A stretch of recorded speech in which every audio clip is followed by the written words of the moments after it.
ಚುನಾವಣೆಯಲ್ಲಿ ಎರಡೂ ಕ್ಷೇತ್ರಗಳಲ್ಲಿ ದಾವಣಗೆರೆ ಮತ್ತು ಬಾಗಲಕೋಟೆಯಲ್ಲಿ ಕಾಂಗ್ರೆಸ್ ಸೋಲ್ತಾ ಇದೆ, ಬಿಜೆಪಿ ಗೆಲುವು ನಿಶ್ಚಿತ ಅಂತಕ್ಕಂಥ ವಿಚಾರವನ್ನು ತಮಗೆ ಹೇಳಲಿಕ್ಕೆ ಬಯಸುತ್ತೇನೆ.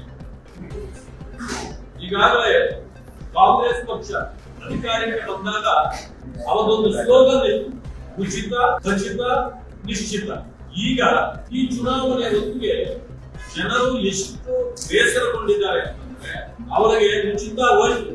ಈಗ ಚುನಾವಣೆ ಖಚಿತ, ಸೋಲು ನಿಶ್ಚಿತ. ಇದು ಈಗ ಅವರು ಎದುರಿಸ್ತಾ ಇರ್ತಕ್ಕಂಥ ಸಮಸ್ಯೆ. ವಿಶೇಷವಾಗಿ ಹೇಳೋದಾದ್ರೆ ಅಹಿಂದ ಜಪ ಮಾಡತಕ್ಕಂತ ಸಿದ್ದರಾಮಯ್ಯ ದಾವಣಗೆರೆಗೆ ಬಂದಾಗ ಅಹಿಂದ ವೋಟ್ ಹಾಕ್ಬೇಡಿ ಅಂತ ದಾವಣಗೆರೆ ಬಂದ ತಕ್ಷಣ ಅಹಿಂದ ಅಭ್ಯರ್ಥಿಗೆ ವೋಟ್ ಹಾಕ್ಬೇಡಿ, ಅದೇ ಬಾಗಲಕೋಟೆಗೆ ಹೋದ್ರೆ ಅಹಿಂದ ವೋಟ್ ಹಾಕಿ